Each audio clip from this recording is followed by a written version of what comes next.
everybody, welcome to the Success Channel. Today I'm gonna do the part what is your QQS rating of the book from Napoleon Hill. It's called Think and Grow Rich. I'm now at chapter 7. Don't forget to subscribe to my YouTube channel, the Success Channel, and also join my New Skin team. More information you can see below in the comment box or in the video description box. Alright, what is your QQS rating? The cause of success in marketing services effectively and permanently have been clearly described, unless those causes are studied, analyzed, understood and applied. No man can market his services effectively and permanently. Every person must be his own salesman of personal services. The quality and the quantity of service rendered and the spirit in which it is rendered determine to a large extent the price and the duration of employment. To market personal services effectively, which means a permanent market at a satisfactory price under pleasant conditions, one must adopt and follow the QQS formula, which means that quality plus quantity plus the proper spirit of cooperation equals perfect salesmanship of service.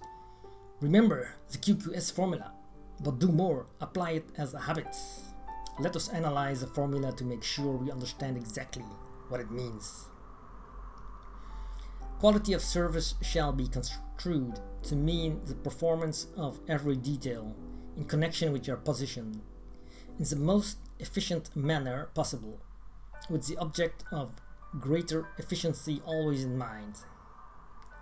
Quantity of service shall be understood to mean the habit of rendering all the service of which you are capable at all times, with the purpose of increasing the amount of service rendered as greater skill is developed.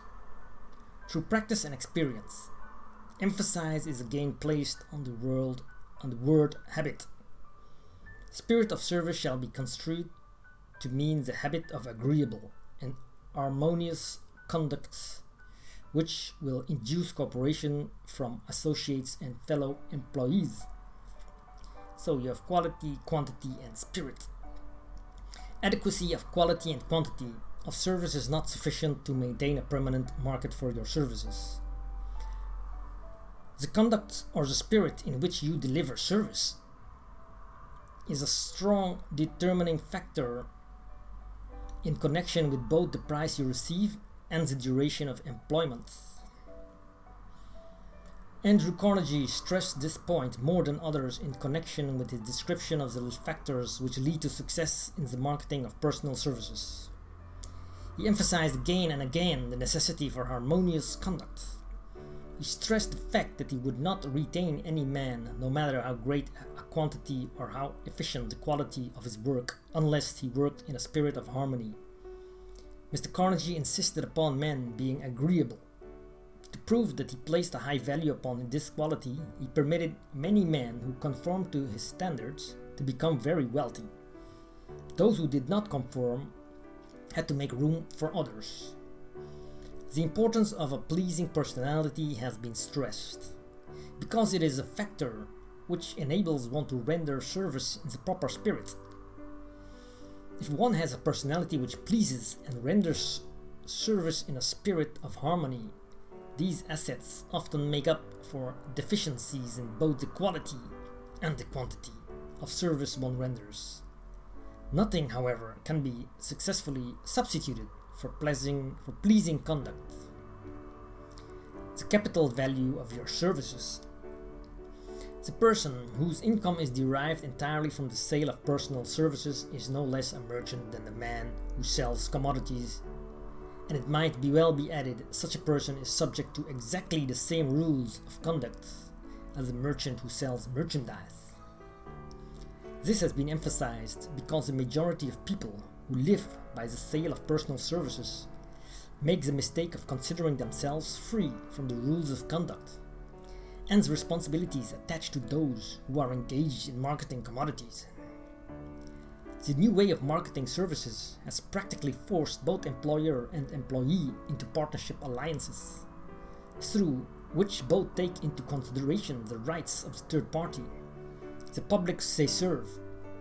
The day of the go-getter has passed. He has been supplanted by the go-giver. High-pressure methods in business finally blew the lid off. There will never be the need to put the lid back on, because in the future business will be conducted by methods that will require no pressure. The actual capital value of your brains may be determined by the amount of income you can produce by marketing your services. A fair estimate of the capital value of your services may be made by multiplying your annual income by 16 and 2/3, as it is reasonable to estimate that your annual income represents 6% of your capital value. Money rents for 6% per annum. Money is worth no more than brains. It is often worth much less. Competent brains, if effectively marketed, represent a much more desirable form of capital than that which is required to conduct a business dealing in commodities. Because brains are a form of capital which cannot be permanently depreciated through depressions, nor can this form of capital be stolen or spent. Moreover, the money which is essential for the conduct of business is as worthless as a sand dune until it has been mixed with efficient brains. The 30 major causes of failure, how many of these are holding you back? Life's greatest tragedy consists of men and women who earnestly try and fail.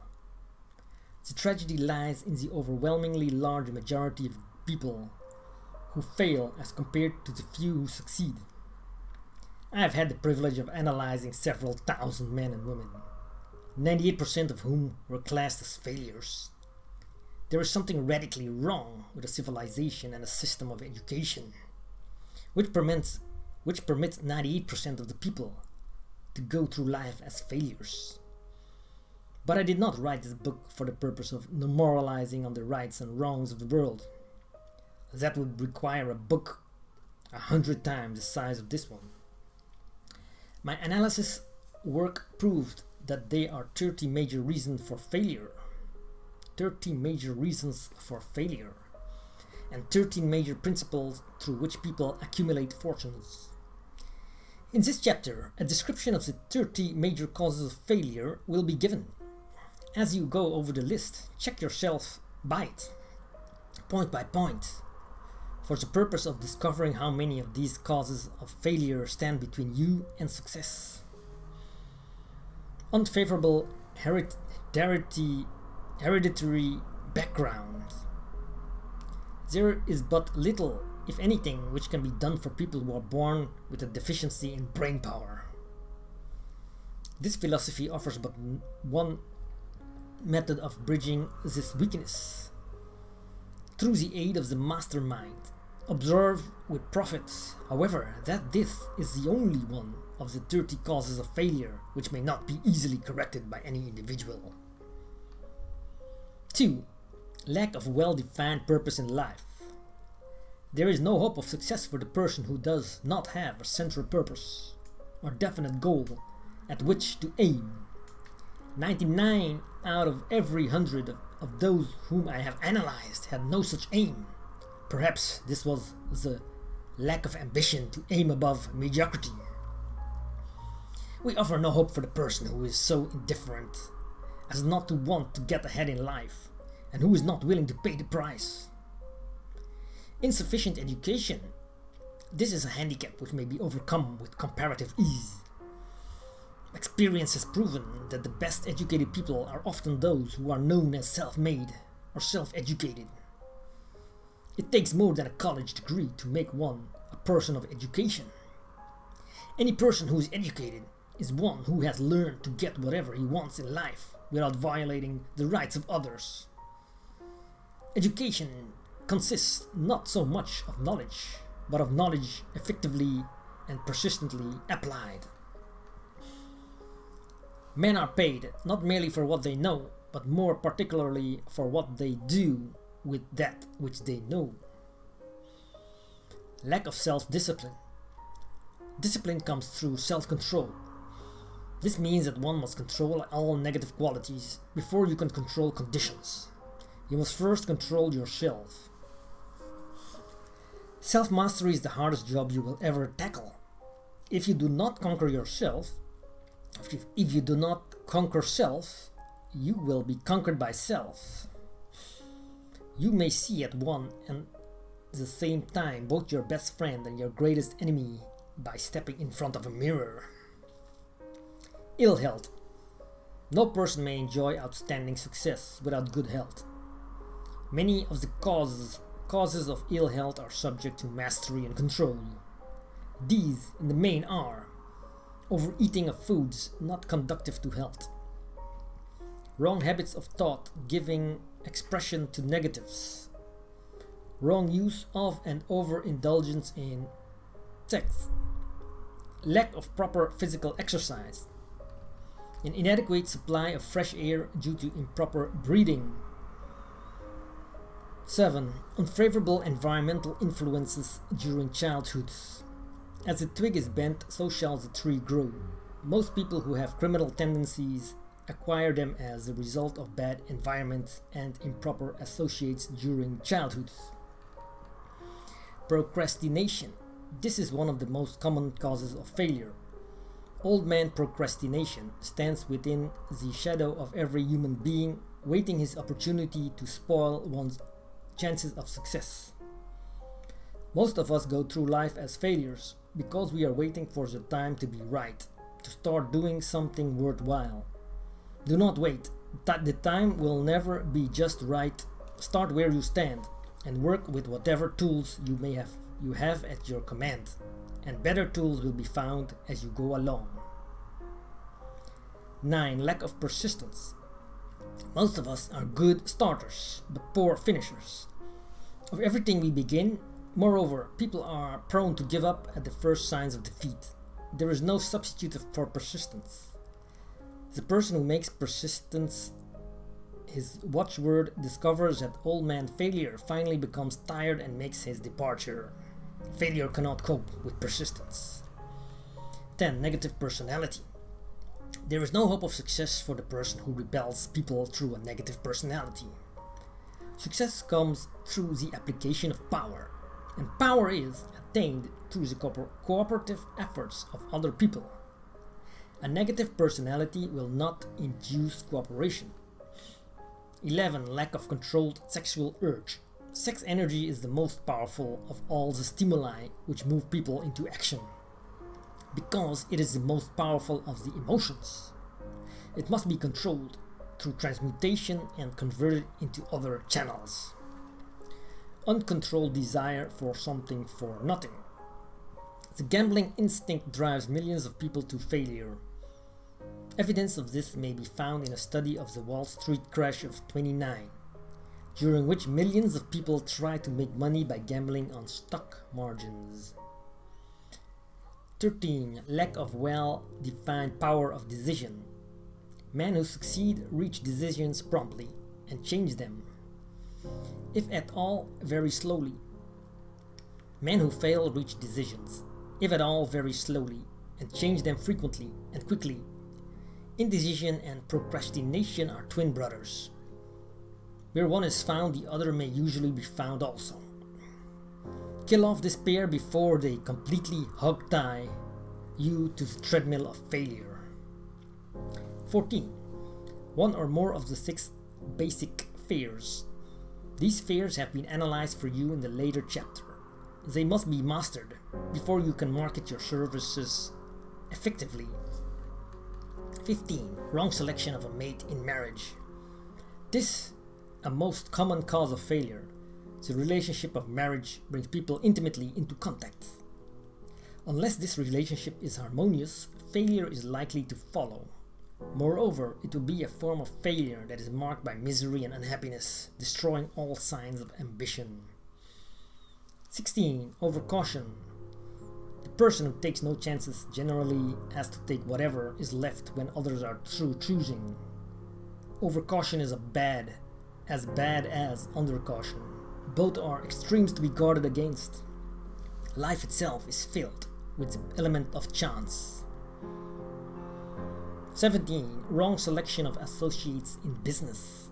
This is one of the most common causes of failure in business.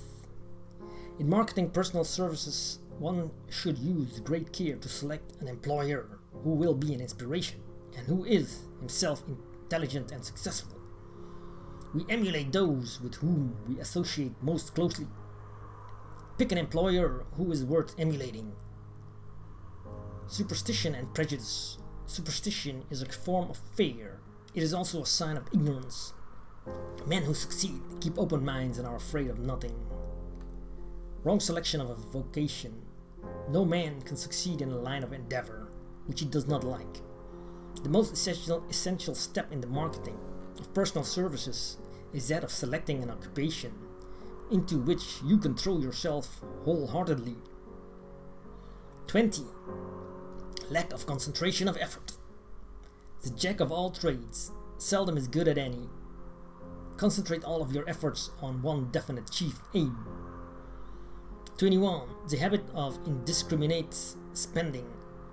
The spendthrift cannot succeed, mainly because he stands eternally in fear of poverty.